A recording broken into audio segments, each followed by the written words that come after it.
In a post-COVID world, the internet has become more yassified than ever before. Almost everything you see is a lie, a stretch of truth, or just a straight-up scam. In fact, I'm lying to you right now. Hey, I'm Luz. Welcome to the video. People like me, and probably you, if you're watching this video and are tuned into my algorithm, have been on the internet a long time. We played Habbo and RuneScape and Neopets, we had MySpace or Beaver, we watched videos on Newgrounds and played games on Miniclip. I was on the internet since I was about 6, and I just turned 26, thanks to my dad being a techie guy and handing down an old PC to me. Literally 20 years on this magnificent, life-changing brain rot of an invention. I used to go on fucking B when I was 12, if that paints a nice picture for you of my upbringing that I had on the internet. You could say, I've been around the block. The Minecraft block. No, no good? Okay, scrap it. I remember going into primary school one day and asking my group of girlfriends what they wanted their first email addresses and passwords to be so I could go home and make them for everyone so I'd finally have my friends on MSN and Facebook. It used to be very quiet on the internet. You'd have to find forums or specific web pages if you wanted to speak about an interest. And now, in this world where there's almost no opt-out options for the usage of computers, phones, or the internet, things have gotten a lot louder. The online world has this influx of people of all ages and generations that it just didn't have before. And in that expansion, the spam, scams, clickbait, and lies that have always been there is now tenfold, and the people falling for it is 1,000-fold. I honestly feel like if you're a part of my general generation, that like young Gen Y, we have this buff on the internet. Especially if you've been around a while, we've seen the scams, we've been scammed, maybe we've scammed people ourselves. We can spot them from a mile away. Also, hello, I'm just gonna quickly add, this video was filmed over 3 months ago, so if anything is feeling a little bit out of date, that's why. Sorry it took so long. The last 3 months have been fucked. Join me in some meditation, if you will. Yeah? Get ready. Ready? Ready? Okay. Close your eyes and begin to relax. Take a deep breath and let it out slowly. Concentrate on your breathing. With each breath, you become more relaxed. Imagine you're in Lumbridge. It's 2005 and you've just got home from school and have finally logged into RuneScape after listening to that god-awful dial-up noise for what felt like an hour. Your friend showed you the game only 2 weeks ago at a sleepover and you're already hooked. He also showed you a horrible image only referred to as Top Girl, and you're kind of traumatized, but that's okay because he also showed you the end of the world and you and your friends keep saying to each other, but I am tired, so it kind of evens out. You're finally baking bread and cooking shrimp that aren't burnt. A nice man walks up to you, his text bright yellow in the sky. Free armor trimming. Yes, me please. You trade him your armor. He logs out. You wait, he'll be back soon, right? He'll be coming back? No, he doesn't come back. You've lost all your gear, all your hard work, finally getting here over 2 weeks of your daily 1 hour of computer time. Your brother is annoying you. It's his turn to use the computer, but doesn't he understand what's just happened? Your understanding of the world has changed. Can people really be so cruel? Why me? What did I do to Blade Killer's 420? Was it my fault for trusting him? I just wanted some nicer armor. Your mum comes in, yelling at you to get off the PC and let your brother have his turn. Fuck off, Mum. I got something in my eye. Now you're grounded too. No armor, no computer time, no bitches? Pity. But you've learned a lesson and I'm sure you've held on to that lesson till now, 2 decades later. What? Oh yeah, the meditation is over. You can open your eyes now. Hey. Getting scammed as a kid on these games hurt. You've never had someone blatantly take your possessions or lie to you like that before. As ridiculous as saying this sounds, it can really be eye-opening to some of the more negative parts of humanity. Again, that you have never experienced before. What are you, like 8? Fortunately for me, I never fell for the trimmed armor scam on RuneScape. But I absolutely did fall for multiple on Habbo Hotel. I absolutely did believe someone when they said, if you type your password, Habbo will automatically censor it. Look, star, star, star, star, star. I don't know why I believed this. Habbo didn't even have a word filter system that turned it into stars. They said bobber. That's like the one thing everyone knows about habbo is boba. I also absolutely did get screwed over when someone would trade me for something and then take a bunch of the Fernie out last second as you click trade and you just lost your stuff. Thankfully, like most games, they've now implemented a second "are you sure" failsafe before your trade goes fully through. I think a lot of places have implemented that now. Early internet was different. And I did fall for the smaller scams of playing a game of like falling Fernie, getting out, choosing pay to stay, sending them the pay for the aforementioned stay, and immediately getting kick banned from the room, losing my 2 creds. What the fuck, man? Also, did anyone else ever...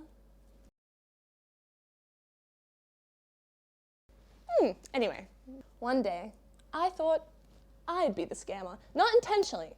I didn't set out to scam anyone, but I'd had a fight with another habbo and I still had rights in their room, which means you basically have the ability to edit the room and move items around.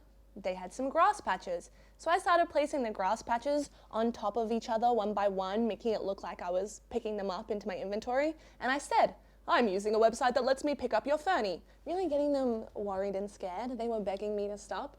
3 minutes later, I'm permabanned for hacking. And let me tell you, I straight up ugly cried. I sobbed so hard to my mum asking her if she could call habbo to get them to unban me. Now those were some repercussions for my actions. What about just the classic downloading the wrong thing on LimeWire and installing a virus onto your family PC? Blindly clicking a suspicious link a friend sent you over MSN and now has you hacked and sending the same message to other friends? There was a great post from a while back I remember reading that I really resonated with. It was something along the lines of, "Rickrolling has done more for me on blindly clicking on links than any other real scam awareness or cybersecurity training ever has. If you've fallen for any of these scams, you may be entitled to compensation." Compensation in the fact that you're probably less likely to fall for scams in the future. Lucky you!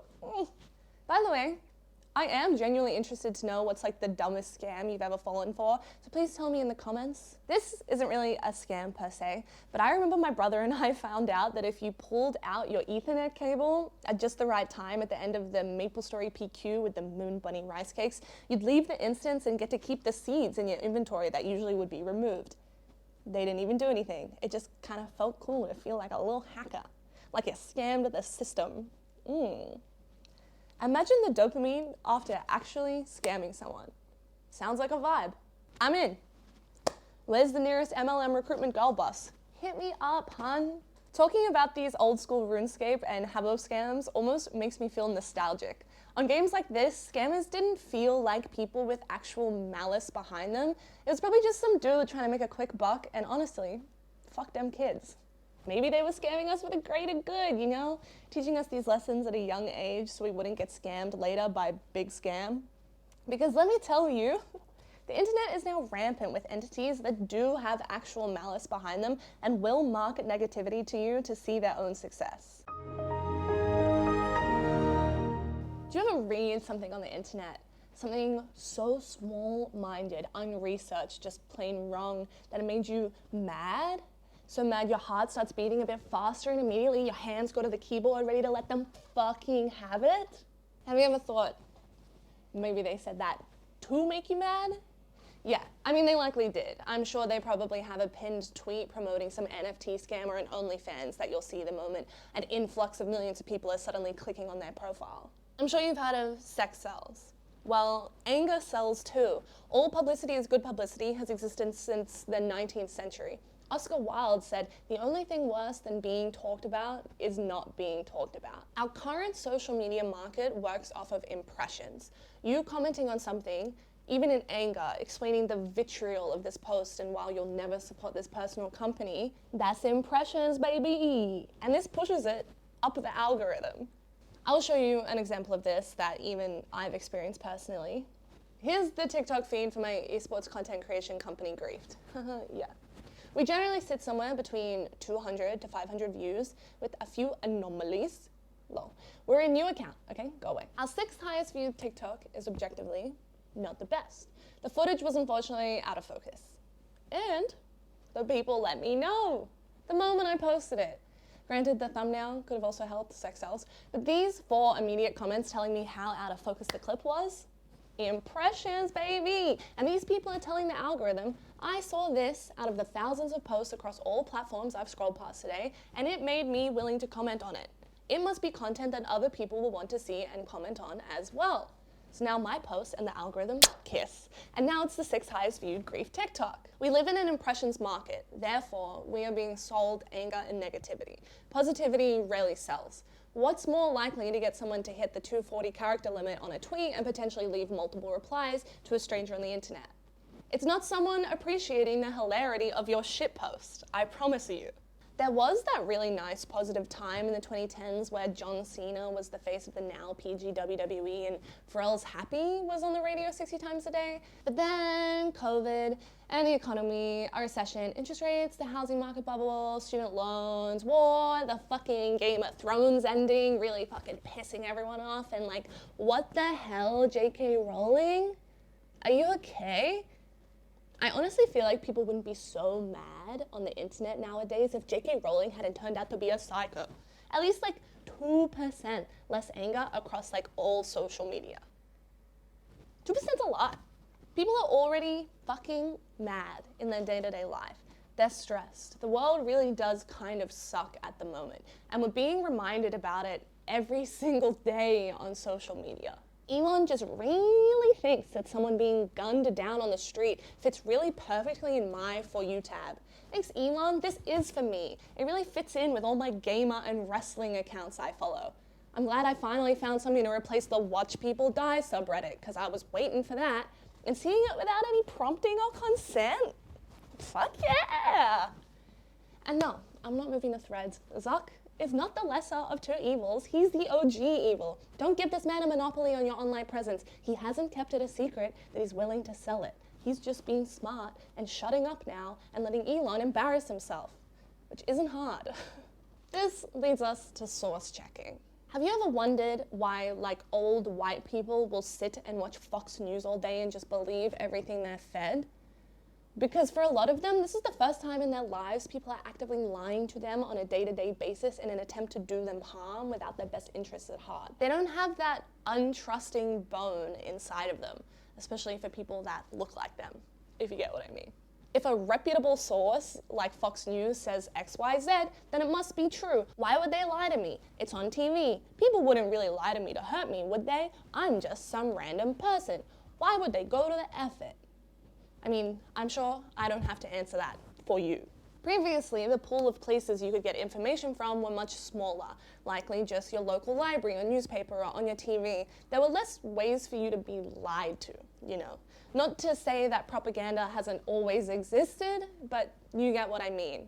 For people my age, where using the internet to write your school assignments was still new, the focus on source checking and analysis became extremely important. Was the source you were using, 1, reputable, and 2, unbiased? What were the biases, if any? Are you using only sources that confirm your bias? Did you just get this random fact from some random person's blog?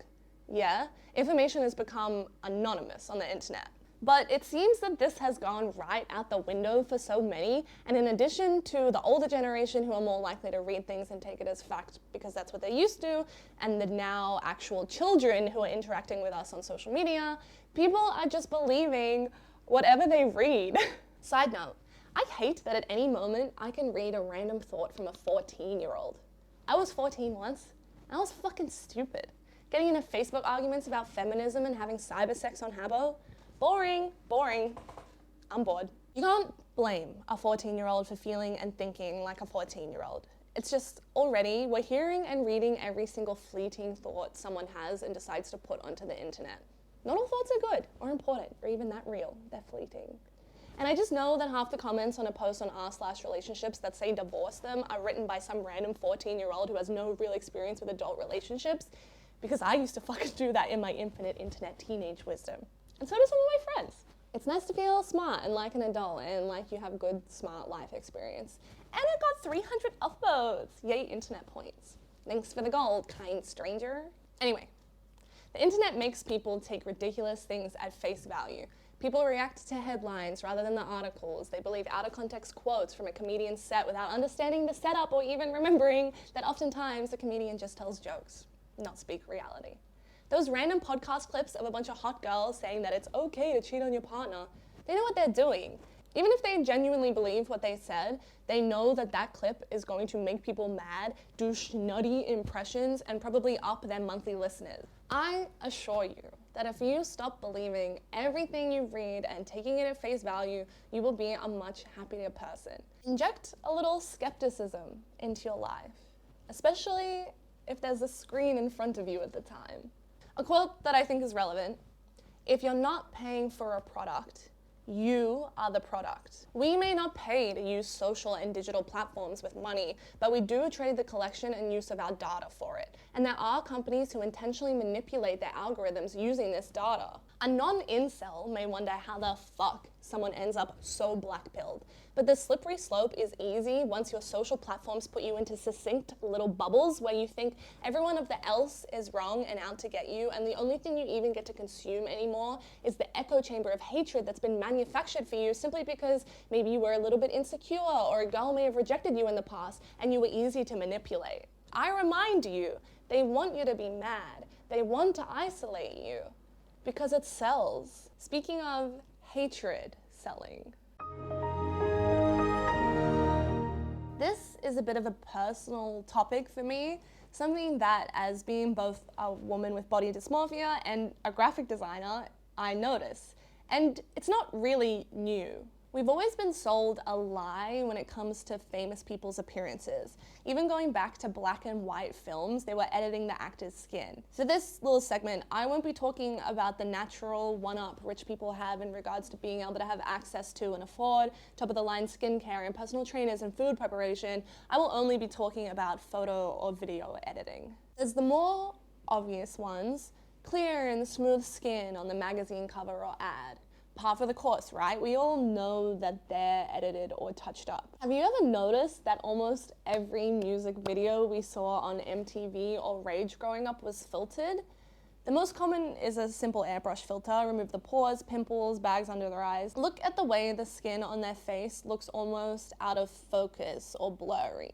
The technology wasn't as good then, and even still, people don't notice and instead sit there and compare themselves to what is a fake image and hate themselves for not looking like that and just having normal skin. It took me ages to start filming today because I was anxious about how bad my eye bags are today. I slept fine last night, I just have genetic dark circles under my eyes, and for whatever reason, they're bad today, and all I could think about was, oh my god, I'm gonna look shit on camera.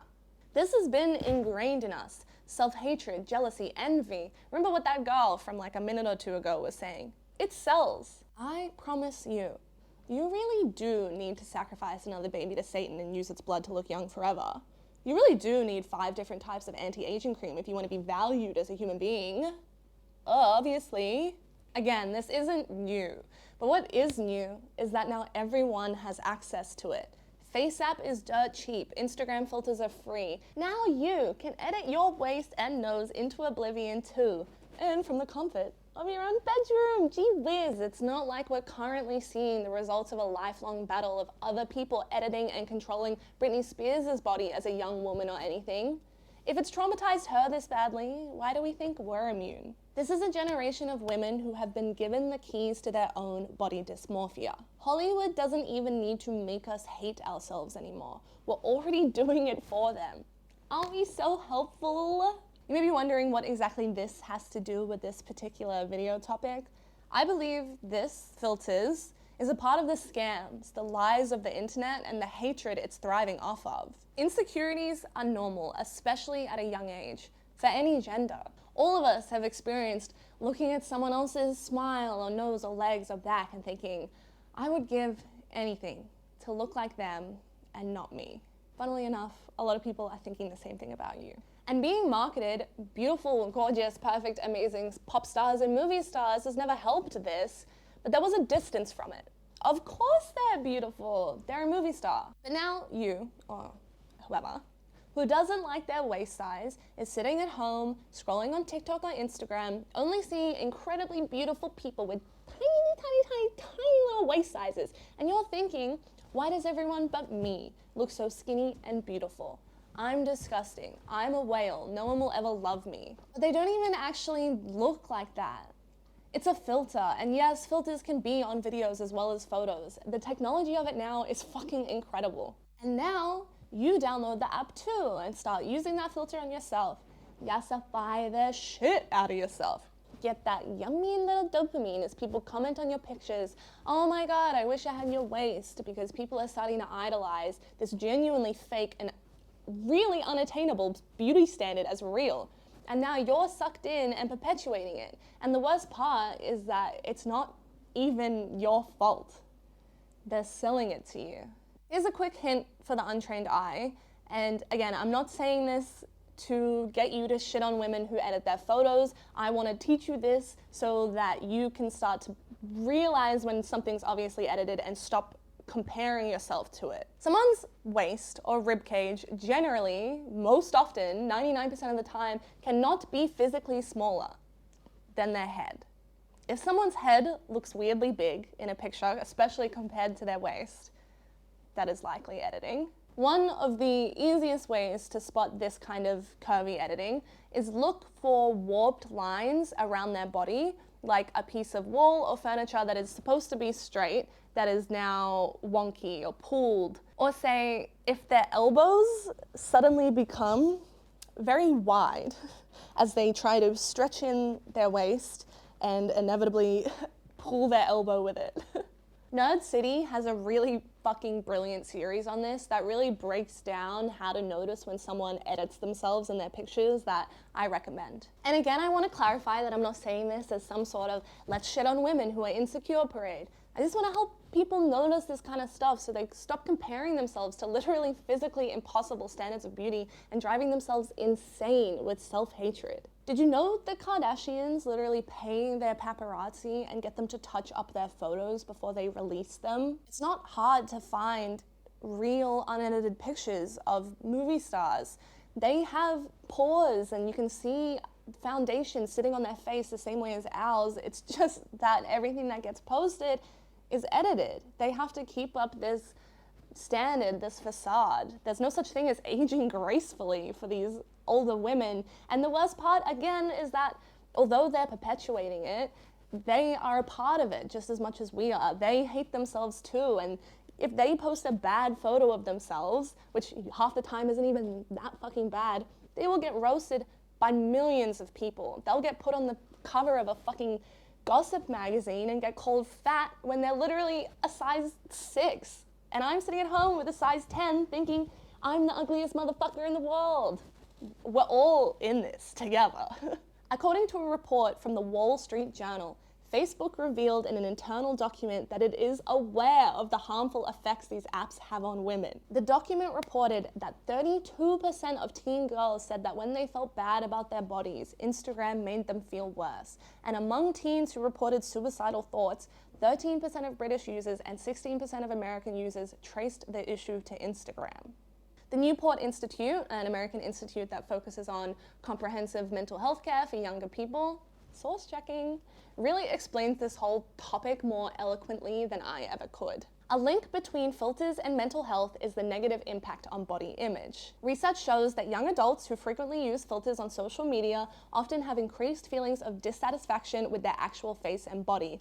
Not only are they comparing their appearance to perfect images of celebrities and peers, they're judging themselves against their own filtered selfies. The collision of comparison syndrome, body dysmorphia, and social media have created a filter dysmorphia. Hence, young people with filter dysmorphia experience a sense of disconnection between how they really look and the edited images they share with the world, a kind of self-objectification. That may be why people who use photo editing apps regularly are also more likely to consider having cosmetic surgery. Yet another aspect of this issue is the way in which filters are inherently racist, lightening skin, narrowing noses, and otherwise shifting facial features towards a Eurocentric standard of beauty. Be careful in believing everything you see on social media. You'll be a much happier person when you stop letting yourself be rage baited and not comparing yourself to people's highlight reels. Don't feel bad about unfollowing people that make you feel bad about yourself. Even yes, that cool, attractive woman you follow who seems like she has it all together and isn't trying to make you feel bad about yourself, but you can't stop comparing yourself to her. Yes, even that famous person you admire.